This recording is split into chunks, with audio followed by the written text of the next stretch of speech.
We are being trained to abandon our internal signals from little girls. This has been going on for years for us. You cannot hear your inner voice while trying to keep everyone else comfortable. Think about it. We are intuitive, sensitive women, right? But we're told we're too sensitive, you're too emotional, you feel too much. And so our beautiful sensitivity that's opening up like this, like a flower, it closes. We're like, oh, okay. Like, especially after you're told this years and years and years or over and over again since you were a little kid, right? We are too emotional. So then what do? Our emotion contracts. Our sensitivities contract. We no longer want to be that woman. We don't want to be sensitive or feeling everything. We want to be more, yeah, I can be like you, maybe more masculine, whatever that could be. And so our energy contracts. And then what do? We start overcompensating. When our energy is small, we want to feel good, and we're starting to do things that we think will make us feel good, like, oh, I can do that for you. Sure,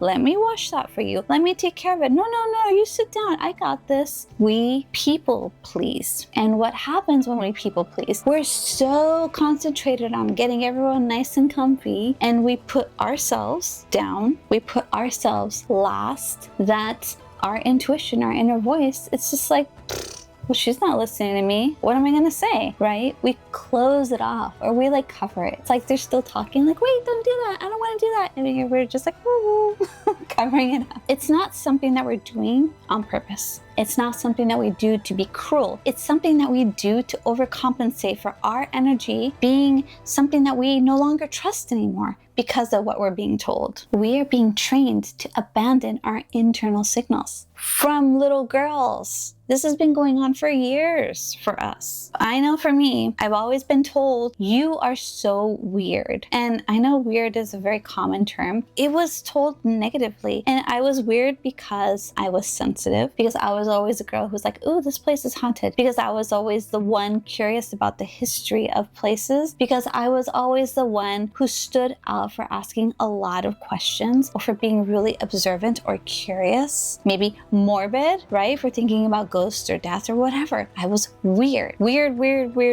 So I grow up to be an adult, and I'm like, well, I don't want to be weird anymore. So I close it off. I know personally, I was super into anime when I was 5 years old. And this is being 5 in like, let's see, the 90s, like early 90s. This is being 5 in the 80s. And so back then, anime was not a thing, unless you're in Japan. So I was weird for liking alternative cartoons. And as I grew older, oh, you like cartoons? And I'm like, well, these aren't really cartoons.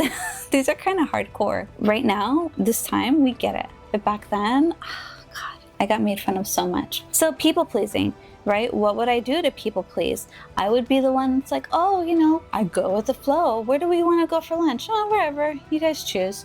Oh, what should we do this weekend? Oh, whatever you want to do. You choose. Oh, shoot, I don't have time to go get this. Oh, I can get it for you. I was always trying to be the one that's not weird, the one that stood out. Maybe nowadays we might call it a pick-me. Maybe I wasn't that desperate, but you know what I mean? Like somebody who's like, oh, I can do it. Yeah, let me, no worries. And so what does that do to our energy? It really diminishes it. It really lowers us. We just become like a fourth of what we could be. And then when we shut down our intuition, when we don't listen to our intuition, when we say yes to things instead of no, our intuition's like, well, she's not even listening. Our intuition is telling us the truth. It's our inner voice. It's our purest voice. If somebody says, let's go out this weekend, and you really don't want to, but you say yes because you want to go with the flow, you're initially telling yourself that's saying, no, I don't want to go. Shh, be quiet. You're telling it to, like, you're not listening to it. You're not giving it any voice or space to speak from. And so your intuition's like, well, fine. And the more you do that, the smaller and smaller your intuition's gonna feel. Our intuition needs honesty, and we need to listen to that. And this is where we go into boundaries, because boundaries is just thrown around now. Now we have all these like terms like, oh, what are your boundaries? But what are your real boundaries. And why do we need boundaries?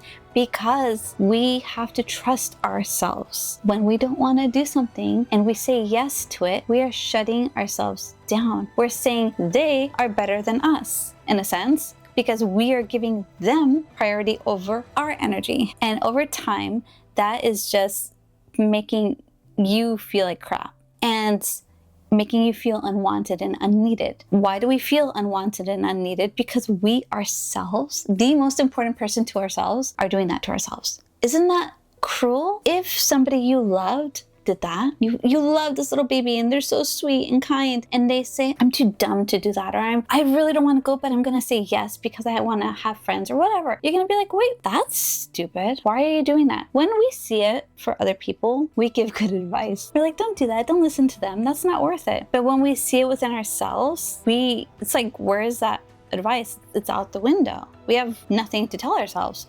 So just remember that. Our intuition, our inner voice deserves to be heard, deserves to be trusted. So give ourselves that. And how do we give ourselves that? Listen to it. And what are we listening for? Yeses and nos. What feels good? What doesn't feel good? What do I want to do? What do I not want to do? And when we know what that is, honor it.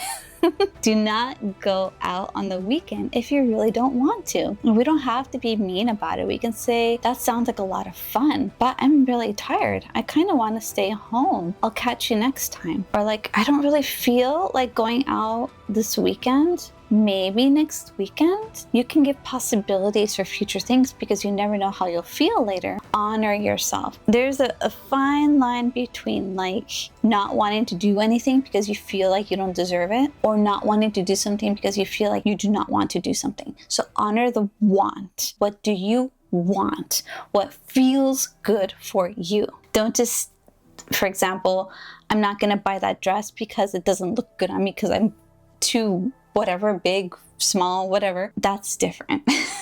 That's not boundaries. That's you already going past the boundary. Do I want that? Yes. So simplify it. Close your eyes. What do I want? See what feels good. Do I want to go out? Do I want to stay home? Which one feels better? Oh, I want to go out. Allow yourself to understand your inner voice, to trust your inner voice again. Give your mini me all the love and attention that it deserves. Because if you can't love yourself, RuPaul, how in the hell are you going to love somebody else? Can I get it? Amen. So dumb. But you know what I mean. I really am rooting for you. You got this. If I got this, you got this, we got this. I teach all of this in the Guided Circle, my 8-week mentorship, where I lead you and more women together through different exercises and methods for how you can strengthen your intuition, trust yourself again, speak to your loved ones on the other side or in spirit, and really, really have a beautiful relationship with yourself because you deserve it. And if you'd like one-on-one attention instead, the link is down below too. Let me help you. So remember, spirit is calling. Will you answer the call?